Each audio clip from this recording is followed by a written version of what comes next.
Hello, welcome to the Real Estate Fix. I'm your host, Rich Sherman, on KHTS FM 98.1, your hometown station. And thank you guys for tuning in today. I always appreciate when you guys tune in. It's nice to have somebody listening.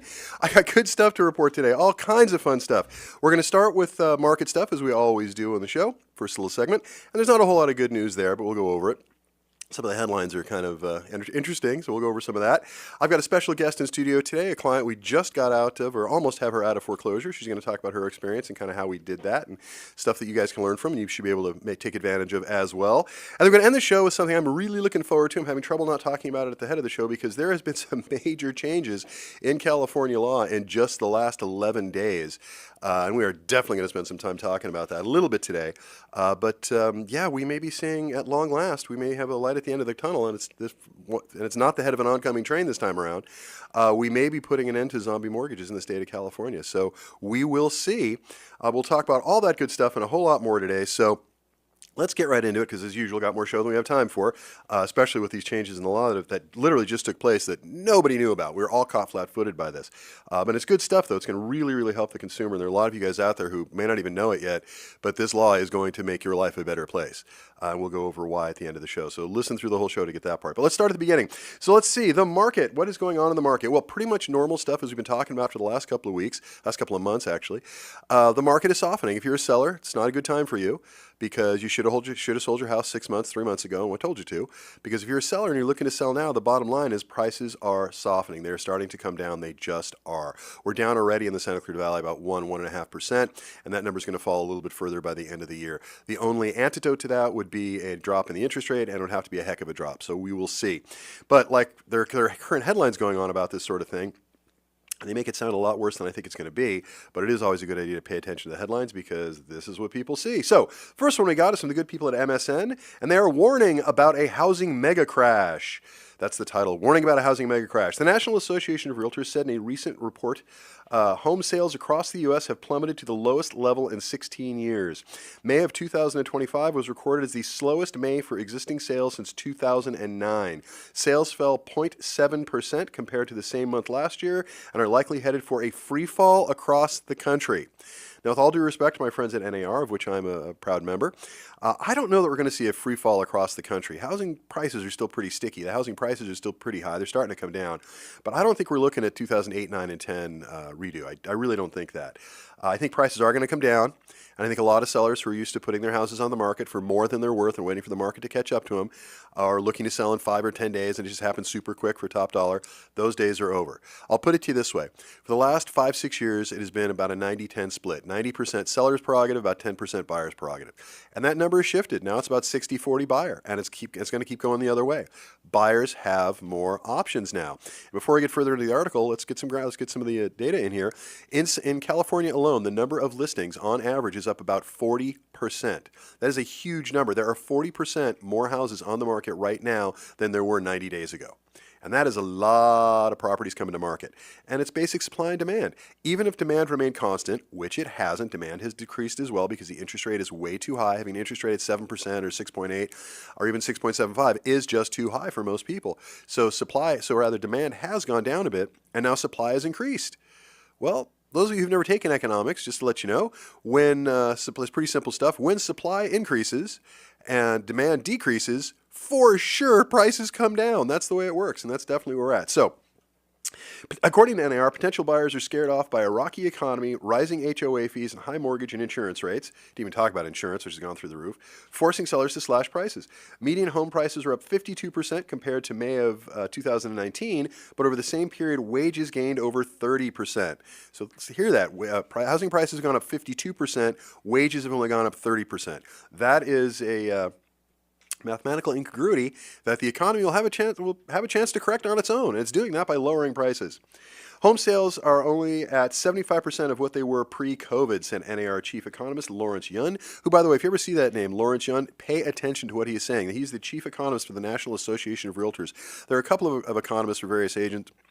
Daryl Fairweather at, I think she's with Zillow or Redfin's, also very good. I try to pay attention whenever they talk because, in my experience, they're usually right. And they'll soft pedal it like Lawrence Yun always does because he's part of a political organization. NAR does have a strong political wing. So he tries to soft pedal it, but pay attention to him. So yeah, I don't know about housing market mega crash across the United States, but prices are coming down. They just are. That's just the reality. They're coming down here. They're coming down everywhere, particularly in the South and the Southwest. Prices are coming down the most, and are going to come down the most. Prices in the Northeast are still hanging pretty tight. I've got some friends in Chicago who, when I say prices are coming down, look at me like I'm crazy. But they're going to come down there as well. They're going to start to soften there as well. They're just a couple of months behind. So, okay, next article, Newsweek. Ground zero for the 2008 housing market crash sparks alarm bells again. I like this article, and I'll tell you why as we go through it. Home prices are plummeting in a Florida city some call ground zero for the subprime mortgage crisis of 2008. According to housing experts, Cape Coral, Florida, now has one of the worst housing markets in the entire country, and the situation is likely to continue to get worse in the coming months. According to a recent analysis for the Wall Street Journal conducted by the site Homes.com, home prices in Cape Coral metropolitan statistical area fell by 11% in the last 2 years. So everybody else's prices are still going up. Cape Corals are starting to go down, and now they're down 11% from their peak in early 2023, and that's through May. The most of the metropolitan area in the county in that same period. So yeah, we're down 11% in Cape Coral. Now I don't think that matters to most people, because too many people within the sound of my voice are going to be buying or selling houses in Cape Coral, Florida. But it is a canary in a coal mine. Cape Coral, Florida is one of these places that always goes up first and always comes down first.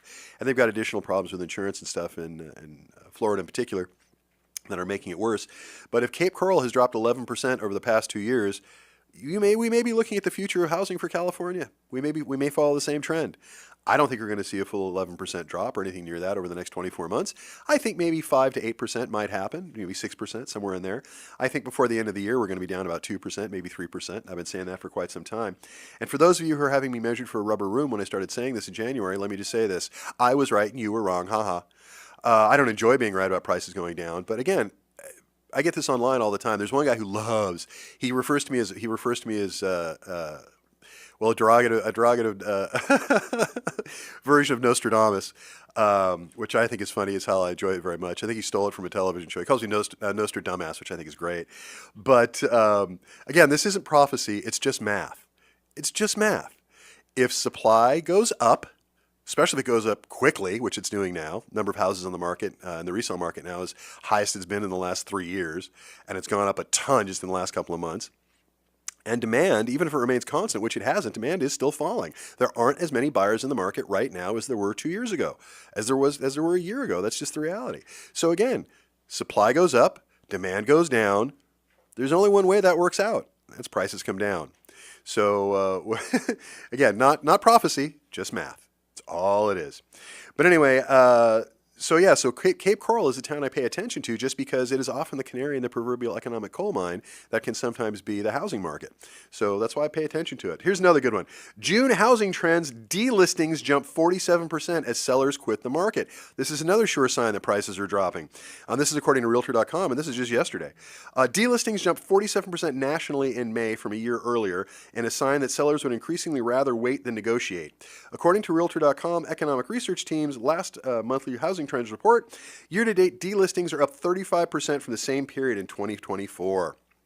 The increase is partly due to overall expansion in active inventory, which is up nationally 29%, as I said, 40% in California, but 29% nationally, in June from a year earlier.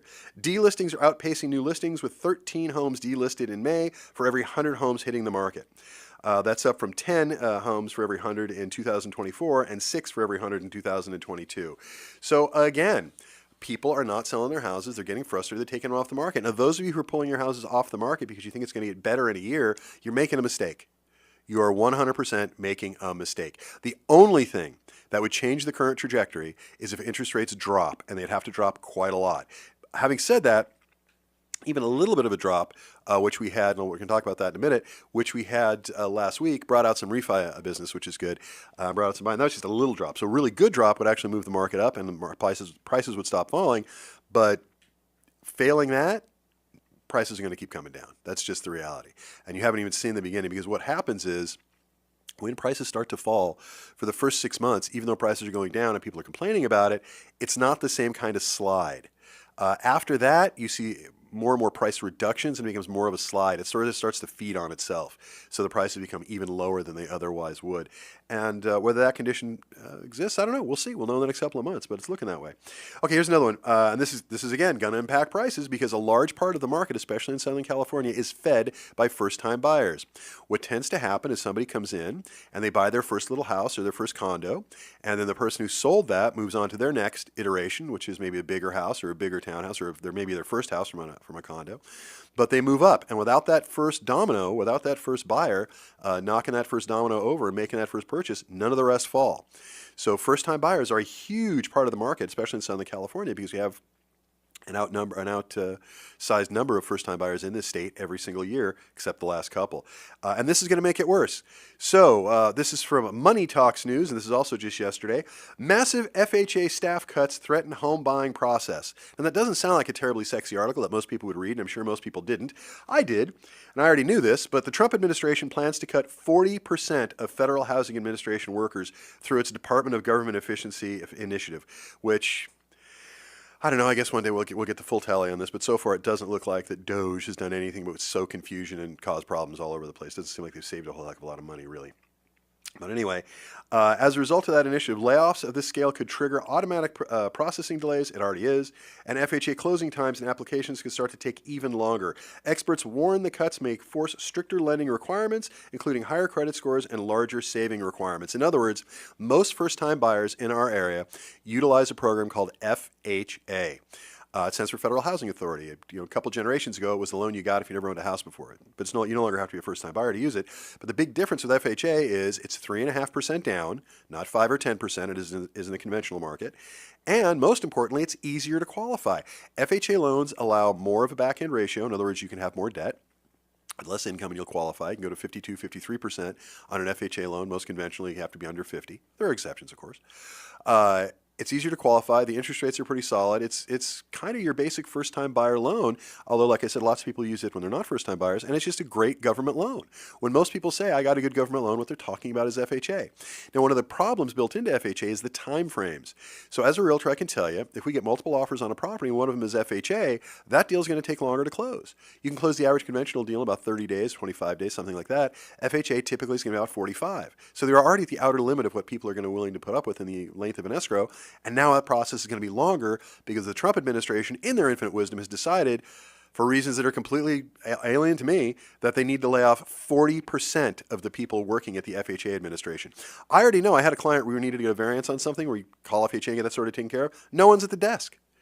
The desk that we need in order to get a compliance variation for a condo to get FHA approval, there's just no one there. There's no one answering. And I was told that by a senior official at FHA when I couldn't get anybody on the horn for almost a month. This is already happening. And on top of that, you're going to cut another 40%. So FHA is going to be problematic to use in the future. And if you're a seller and you get an offer that's FHA, you just need to know it's going to take 60 days to close that. I hope that's not the case, but that's where it's looking. And not because of the lender working on the file, not because of the bank processing the file, simply because the FHA component, the government component of this, is just going to take longer to do their job. Fewer people doing it. And I promise they're going to do not as good a job as well. Too many people doing too much work does not usually produce for the best outcomes. So it doesn't usually produce back, but we'll see what happens. Last but not least, I want to read you this article as well. Home buyers finally respond after mortgage rate hits lowest level in 3 months. Now, I like that headline because it says mortgage rate hits lowest level in 3 months. And that sounds really sexy. Ooh, mortgage rate's coming down. That sounds good. And also an article from yesterday on CNBC. Here's the problem. Let me read you the article. The average contract interest rate for a 30-year fixed mortgage with conforming loan balances, in other words, regular loan, non-government loan, decreased from 6.77%. Decreased to 6.77% from a staggering 6.79%. So that entire article is based on 0.02% drop in the interest rate.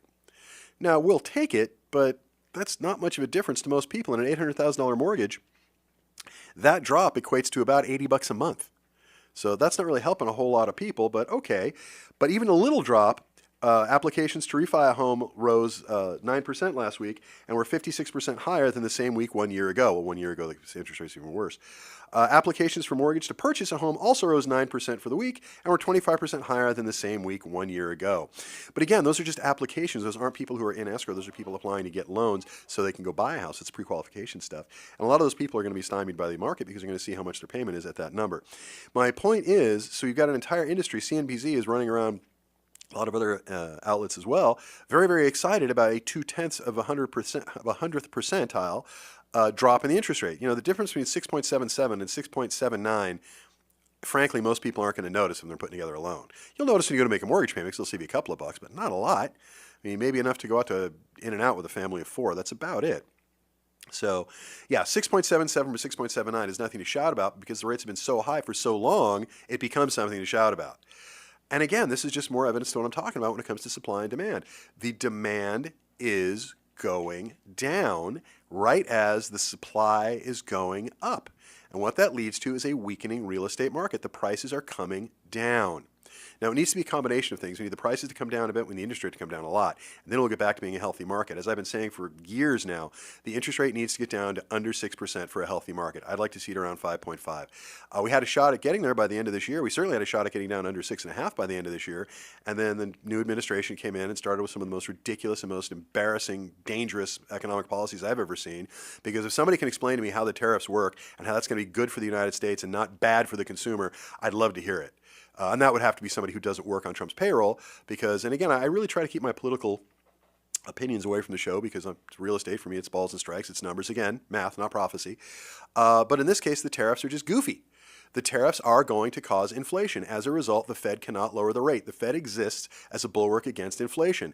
Prices are going to go up. It's all well and good that the price of eggs have come down and the price of gasoline have come down, but that had very little to do with the Trump administration. The prices on everything else are already starting to go up. And the only thing that's dumber than a trade war like this, it's dumber than these tariffs, are tariffs that are paused. And then he gets out there and says, I didn't change my mind. We never did anything. It's always been August. What? No, it hasn't. You've twice said there's a deadline and you've twice paused it. Wall Street calls it the taco effect. Trump always chickens out. I mean, literally, it's a term on Wall Street. They're pricing into the stock market and have been now for months because they know he makes a lot of noise and then does nothing. What's that expression? All sound and thunder signifying nothing? That's kind of the Trump administration on this tariff issue. It's okay to have guys in the streets that don't identify themselves and are dressed like paramilitaries with guns in their pockets or taking people off the street, disappearing them. That we're okay with. But I don't understand why we'd be okay with these tariffs. This is detrimental. This is bad for the economy. This will slip us into recession. This is not a good thing. And the more immediate effect on the housing market of the tariffs is the interest rate can't come down. So Trump does this. He does these ridiculous policies that paralyze what the Fed can do. And I don't like Powell. I don't think he's a very good head of the Fed. Trump appointed him. And then blames the Fed for not dropping the interest rate. I mean, that's like an arsonist setting fire to your house and blaming the fact that your house is so flammable for it catching fire. That's nuts. And that's essentially what's going on. So until this tariff thing is sorted out, I don't see interest rates dropping a whole hell of a lot. And even if the Fed did drop them, I don't think the market would react terribly kind to it. So I still think they'd stay up. But we'll have to see what happens on that score. So that's where the market's at. But we have a special guest. We're going to talk about loan modifications and how to save a house from foreclosure if you're in trouble. We're going to be talking about that next. I have a special guest in, a client of mine named Rosalind Martinez, who's going to come in and talk about her story. We're going to hear all about that and kind of how you can fight these things, because I think hers is a pretty good example. And we got hers fixed pretty quick. So the solutions are out there. You just kind of have to know how to get to them. We're going to talk about that a little bit today. So please hang on through the break. Listen to what the sponsors have to say. We love when you listen to sponsors. And when you come back, I'm going to have special guest Rosalind Martinez talking about her situation. I'm your host, Rich Sherman. This is The Fix with Rich on KHTS, FM 98.1, AM 1220, your hometown station. Hey everybody, thank you for tuning in. You're listening to The Fix. I'm your host, Rich Sherman on KHTS, FM 98.1, AM 1220, your hometown station. And we're talking about all things real estate, as I do on these Fridays when we get lucky enough to a radio show and come in. And I have in the studio today, I have a special guest, a client of mine named Rosalind Martinez, who we just helped out. I wanted you guys to meet her. I wanted you guys to hear what she has to say, because her file, and I hesitate to say this because sort of cut my own thread, but it was pretty easy. There wasn't a whole lot of work we had to do on it. And in Rosalind's case, she had done most of the work to get herself a loan modification, get herself out of foreclosure. But because of the bank that she was dealing with, Mr. Cooper, for those of you who are curious, doesn't do anything they're supposed to do. In other words, if you have 10 things you need to do, and a client gives Mr. Cooper 1 through 9, Is it too much to ask that Mr. Cooper just says, hey, do number 10 and this is done? I don't think that's irresponsible. I don't think it's unreasonable. They're the bank after all. But they weren't doing that. So anyway, when Rosalind came to us, she gave me a call in early March, I think is the first time we talked. We talked, you were all kinds of stressed out, you were tired, you felt you'd been pushed around and lied to by the mortgage servicer, Mr. Cooper, is that fair to say? Yeah. Yeah. She'd been fighting with them on her own since November of 2024, so about 6 months before we got involved. And as always happens in these situations, and this is really one of the reasons I wanted to bring Rosalind in, you're kind enough to join us today, is that what always happens is people feel alone, they feel frustrated, they feel defeated, and they want to just give up. I mean, I've had clients go, well, just let them have the house. If you have $150,000 of equity, don't just give them the house. What's wrong with you? Because they don't feel they have any other option. And that's where we come in. So with our help, in just a few weeks, we got her through the nonsense that Mr. Cooper had up and had you in a trial period. And we'll talk about how trial periods work and all of the good stuff. But I wanted you guys all to introduce Rosalind. Rosalind, say hi. Hey. Thank you for coming in today. So tell us about your experience. So what happened? What got you here? How'd this start with Mr. Cooper? Probably last year when I couldn't pay because I lost my job.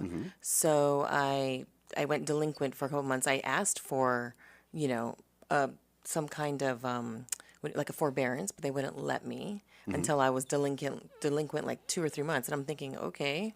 So did they actually tell you have to be like 2 or 3 months behind before Yes. that? Yeah, that is the worst advice. By the way, not only is that dumb advice, it's also illegal. Because if the idea is I need to get out of a hole, why would you hand me a shovel and tell me to dig a little deeper? That's just nonsense. So that's what we did. I ended up after I think a few months, I called back and they're like, oh, yeah, our system will allow you to be on forbearance. They put me on forbearance for 6 months. And then in October, when I talked to them of last year about the process, they're like, well, here are your options. You can do a flex mod or a deferral or whatever. And I asked for the process. I just asked a lot of questions. Which is reasonable. It's a lot Yeah. of money, and it's where you lay your head at night. And they weren't as clear about it, but I was like, you're not giving, me much. And then I think it was not until they said, okay, well, at least let us know by December or something, or end of November. So I did. I said, okay, let's go forward with Flex Mod. And so as I'm going through having to answer questions, they denied me. And I said, I don't understand. They're like, well, you don't have an income. I'm like, no, you asked me why I couldn't pay. And I said, because I lost my job. Like, they just kept on getting the Yeah. details wrong. So we're talking a few months of me thinking that I'm working with them. And then in January is when I first got like my first foreclosure notice. Yeah, which and never I should started have happened. and I freaked out because I was like, wait a minute, I thought I'm working with my lender. Well, on audience, for this. those of you guys who've never had this unfortunate thing, what happens often is you'll find, and Mr. Cooper kind of leads this parade. They're not alone, and there are a lot of companies that are a lot worse, honestly. But they get themselves confused, and they have problems with the file, and yet every time they have a problem, it seems to benefit the bank in the long run and not the consumer. Because you have equity in your house. So if they had foreclosed, they would have done very well. So saying that, confusing your file, which we'll give them the benefit of the doubt and say it was an accident. I have my theories on the topic, especially with Mr. Cooper, puts them in a position where they make more money on your misery. Now, if you can discount the idea that you're going to wind up losing your house and all the stuff that's completely immoral and unethical with that sort of behavior, strictly as a financial model, I get what they're doing. It's not a bad business practice because, well, I shouldn't say it's a horrible business practice. It's not an unprofitable one because they have found a way to monetize their own incompetence. We lost your file. We didn't do this or that right. Oh, did you call us and tell us that? We didn't put it in the record. Those mistakes are good for their bottom line and very bad for the consumer. And we see stuff like this, especially with companies the size of Mr. Cooper, all the time. They make mistakes, and yet the mistake always seems to benefit them and not you as the consumer. I want to touch on one other thing. If you guys are listening, there are 3 basic options if you're coming out of a forbearance. First, a forbearance just means that you don't have to pay them, but you still owe them the money. They're not going to charge you penalties or fees or anything like that, but you still owe the money, so it gets tacked on. So after a couple of months of that, it becomes a pretty substantial number. We saw a lot of this through COVID. And then what the bank expects you to do is just write them a check. Oh, you owe us $50,000 because you haven't made the payment in 10 months? Sure, just write us a check. We'll get back on track. What makes you think if I had the money, I would have paid you? What makes you think every time? And so what happens after that is there are usually 2 options that you can pursue. There's either a deferment, which is the best way to do this, because then you take my example of $50,000 and you tack it on to the end of the loan. So the loan just becomes a 31-year loan, which, by the way, banks make money based on the amount that you owe and the amount of time you owe it. So when a bank grants you, and for those of you not watching, I'm making air quotes, a a deferment, what they're doing is they're making themselves more money because you owe them more money for a longer period of time for which they can charge you. In other words, a bank is going to make more money on a 31-year loan than on a 30-year loan. A bank is going to make more money on a loan that is higher, has a higher balance than a lower balance. So a deferment just tacks it on to the end of the loan and does those things. So it's better for the consumer because it gives you more time, but it's also better for the bank. They make more money this way, and yet this is what they don't want to do. So they want to put everybody into a loan modification. Now, a loan modification, just to get the definition down, is where they go in and they change the terms of your loan. And this is really important in your loan because what they do most of the time is they say, well, I realize that you used to have a 5.25% interest rate, and that's great, but we'd like to make more money on you. So we're going to do this big favor and not foreclose, and your modification is going to be right now around 7%, some even higher. And the reason they do that is because they didn't take a loan that they have a lot of trouble selling in the secondary market because yours is at 5.25, and they change that into a loan that is now at 7%. Now that's something they can sell in the secondary market. And I don't want to get into secondary market stuff because I want to talk about you, but the banks don't do this to help the consumer. The banks do this to help themselves. They just do it wrong. They're literally things they could do which are better for the consumer and better for them, and they just don't do it because they have only one way of functioning. Because in my view, you never should have been in a loan mod to begin with. They should have offered you deferment. You should have taken the deferment and gotten back about your life. But they chose not to do that. They wanted to do it this way, which is okay as long as it gets done. I just want to interject that so everybody kind of understood sort of how the process works a little bit. Also, you were offered a streamlined flex modification, which just for the rules, they don't really check your income. Mm-hmm. They say, here it is. Can you make the trial period payment? If you're good, you're good. So saying that they were denying you that because you didn't have an income is also wrong. Now, I'm not supposed to know the FHA guidelines, the streamlined refi guidelines, better than the people who work at Mr. Cooper. It's not supposed to work that way. I am not a bank. I only know them as well as I do because we've been in this situation so many times. So anyway, so you were struggling with them. And you're getting absolutely nowhere. They were giving you the runaround, which is completely normal. I want you guys to hear this part because I don't want you to feel like you're alone when this happens to you. Every call I get is, I feel like I was totally alone. We talked about that earlier because the bank is screwing around with you and you get to the point where you think you must be the crazy one because they're a bank and 1 + 1 is supposed to equal 2, right? In the world of banking, the example I give all the time is to a banker, 1 + 1 equals less than 5. To you and I, it equals 2. Now, both of those statements are correct, but one's a whole lot more accurate than the other. It's like they're not offering you deferment when they should have. Well, we saw you, got you. We offered you a loan modification. So you were there, you were fighting with them, nothing was happening, and? Well, and the overwhelming part is that now I'm having all kinds of realtors and people soliciting me to sell my house and kind of almost like feeling like they're threatening me. Like, if you don't do anything now, it was overwhelming. And that's why when I received your mailer or whatever, however I came across your information, it felt a lot more informative, not like trying to just take my house or anything. It was like, let me help you. Thank you. And which is a lot more than HUD or some of these other organizations that they told me to go call, which I did call. No one returned your call. You got to take these workshops. Like there's no information. So yours was so it felt more like what I needed, and that's when I reached out. Well, yeah, and I don't get to say this often enough. You did all the. That's why I like your file. Such a good example. You did all the right stuff. You caught them before you got behind. You said, "I'm going to get behind." They said, "Call us when you are." When you got behind, you called them and said, "I am behind. Now what do I do?" They said, "You got to get further behind," which is asinine advice. So you got further behind, and then you called them up and you said, "Well, okay, we can do a forbearance for you," which is at least a start. But they didn't give you any end to that forbearance. So they basically set you up for a foreclosure is what they did. So you now had a much larger debt. You had no hope of being able to pay back in one lump sum, which is true of almost everyone. I mean, if you're having trouble making your payment, how are you going to make a much larger payment or worse, crazier yet, a giant lump sum? And so they basically positioned you into a foreclosure, despite the fact you did everything right. You talked to the bank repeatedly. You talked to the HUD counsel. You did all the stuff you're supposed to do, and yet no remedy presented itself. That's nonsense. I'm glad you called us, and I'm glad we were able to get it done. But one of the things that you guys will see if you're in this position is you get all kinds of people coming out of the woodwork, most of them not honest arbiters. Most of them have something. They have an agenda. I do too, and I tell everybody my agenda is because for example, I expect to represent you for the rest of our lives. So as things get better and you choose to go buy another house, you have a friend who buys it, that's what we want. Because frankly, that's where the money is. When you keep, aside from the fact it's the moral and ethical thing to do, which is really what guides what we do, it's also where the money is. Every client that we have who we can keep in their home, and hopefully you'll be a really good example of this, they wind up sending us about one deal a year for the next 3 years, exclusive of themselves. My brother's uncle's cousin, my neighbor, somebody I work with, whatever, which is great. And I thank my clients for that. I love my clients for that. That's how we afford to do this for free. Also, I suspect one of the reasons you call this because everybody else wants to help you with the cost. They all come to help you with their handout. And what we do is completely free of charge. We don't charge anybody anything. It's 100% free because, again, we want the relationship. I want, when you're ready to sell this house and buy another one, I want to be the guy you call. Whether you hire me or not, it's a separate subject, but I want to at least be in that conversation. That's all I ask. And I've got clients who have come back to me, and I've been doing this for 30 some odd years. I had a client earlier this week who called me up, and it's actually their kids are buying a house. That is a little depressing because I remember when their kids were being born, and now they're old enough to be buying houses. So that means I'm old, which is my own little problem to deal with, as if the gray hair didn't give it away. But yeah, I'm very blessed to be in that position. But this is why it's free. Everything we do is totally free. And in your case, to be honest with you, the amount of work we had to put in was kind of negligible. We just had to push a little bit. But go ahead. Well, no, I mean, but for one, what you provided was just peace of mind for me, which is a high value in these kind of situations because.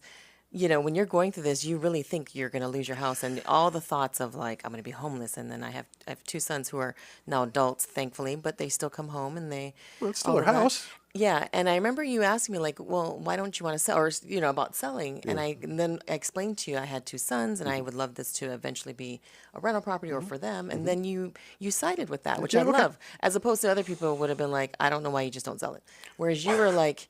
Yeah, I wouldn't sell it. Because everybody else is looking to make a buck. Yeah. But see, I also knew in your case, I wasn't sure we'd be able to do it, but I was pretty sure which way I was going to go. And your house is a really good investment. Your house is a good investment now. It'll be a good investment in the future. And other than making your realtor very happy, there's really no reason for you to sell it. Yeah. And that's not a reason to sell a house. Although if those of you guys want to, you can call me. That would be great.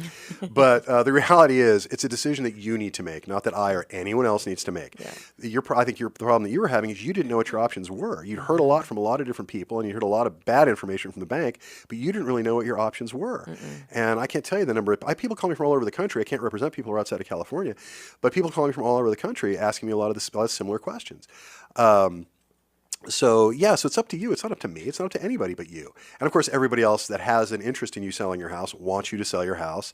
Everybody else who has an interest in you selling the house to them wants you to sell your house to them super cheap because you're only going to lose it in foreclosure if you don't sell it to us. I see all this stuff, all that pressure nonsense. I also think what also helped is just because you guys also represented me. Because remember, we did you guys reached out to them. So I know that helped in the sense of, okay, now we got someone else that we can talk to. I think. Well, let me explain that a little bit. We know a lot about this because we do it every day, and we're on the consumer side, not on the banking side. So it's a different perspective, obviously. But this happens all the time. What will happen is, and this happened in your file, a bank is not doing what they're supposed to do. And when we get involved, we say, hey, you're supposed to do this. And they say, no, we're not. Yeah, you are. Now, if you want to get an adult on the phone, I will explain to them exactly what the code section is that you have to follow, because talking to you is useless. Because I'm guessing, since you're the intake person at Mr. Cooper, you're working here because you couldn't master the phrase, would you like fries with that?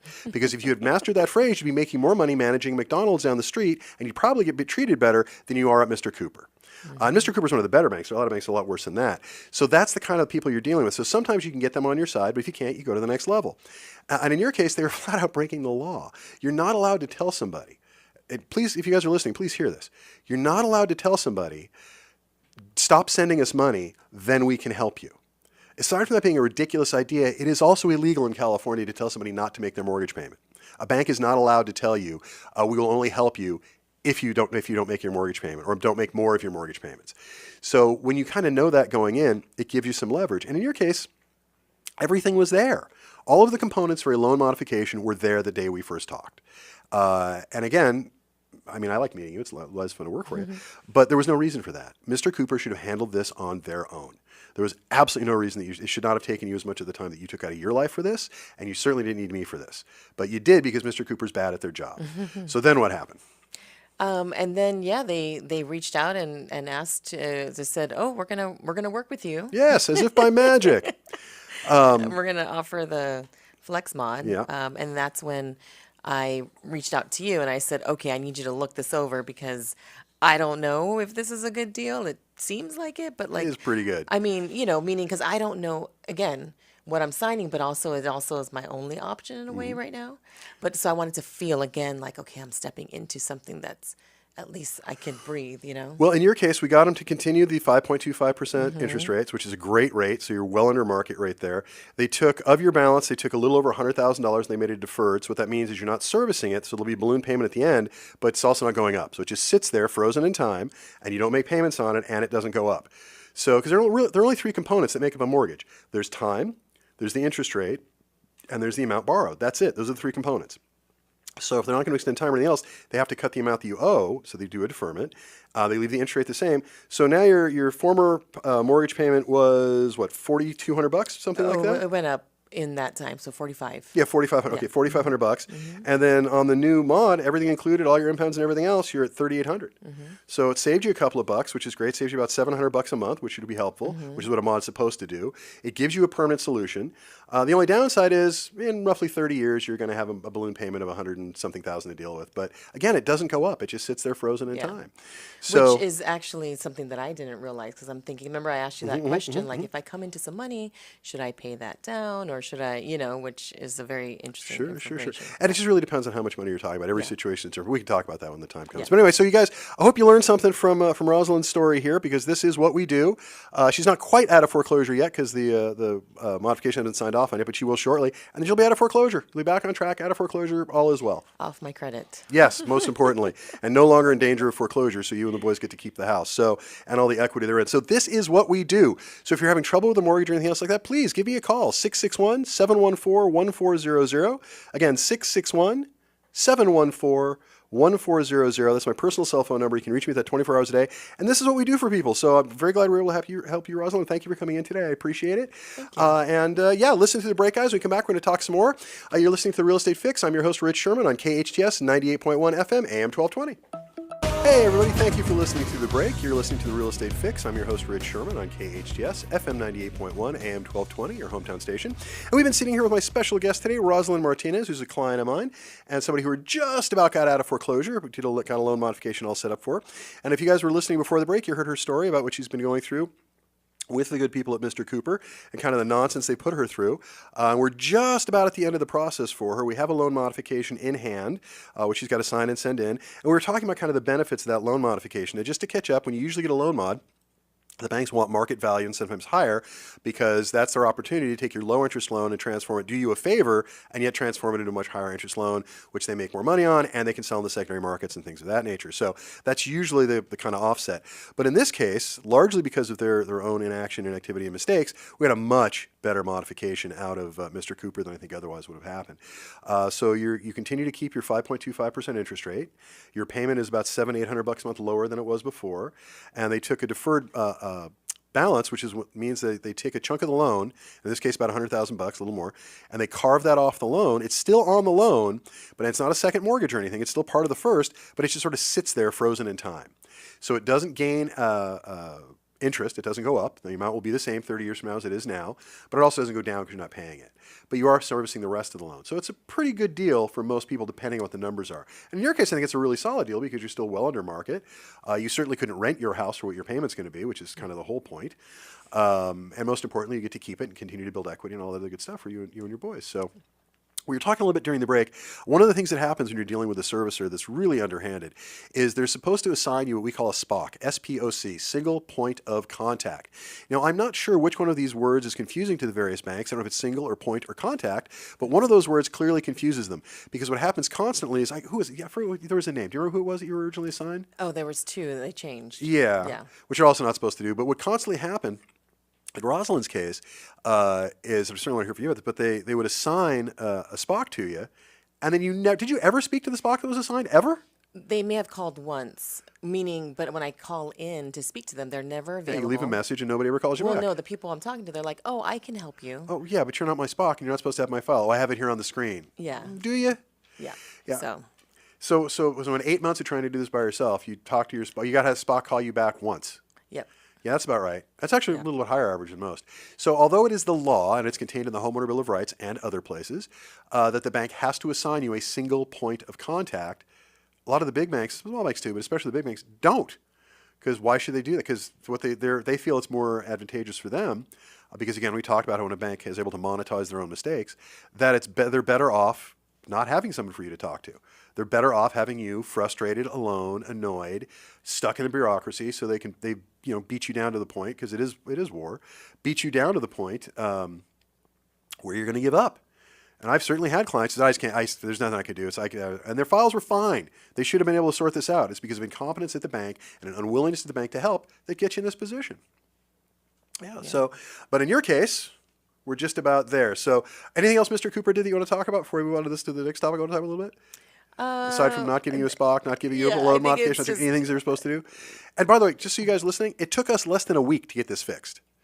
I think I made about 6 phone calls, including staff, and that was about it to get it done. Yeah. So that's not a lot. And it underlines what I was saying earlier. Again, I benefit from this because I get to meet you, so that's a good thing.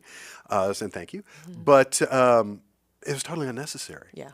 It really was. I mean, I have files that are a lot messier that take months to fix, and sometimes years, but in this case, it was super easy. Anyway, thank you for coming in. I appreciate it. We're going to wrap up the show. I'm going to try to make the heart out this week. Those of you guys who listen regularly, you know that I just keep talking even though the show has ended, sometimes for minutes. So thank you to producer Jen for putting up with me for that, and thank you for warning me. So next week, we're going to do a big thing. The law has changed significantly about zombie foreclosures. We may be seeing an end to zombie foreclosures in California. This is a huge, huge deal. If you have a zombie, call me, because I'll give you, there's a change in the Civil Code 2924. This just happened 11 days ago, and it is a big, big deal. So if you have a zombie, give me a call. I mean, a mortgage that you haven't that hasn't done anything to collect, and you haven't talked to them in years. I'm at 661-714-1400. Again, next year we're going to be talking about this at length. 661-714-1400. That's my cell phone number. You can call me anytime, night or day. I'm your host, Rich Sherman. You've been listening to The Real Estate Fix on KHTS, FM 98.1, AM 1220.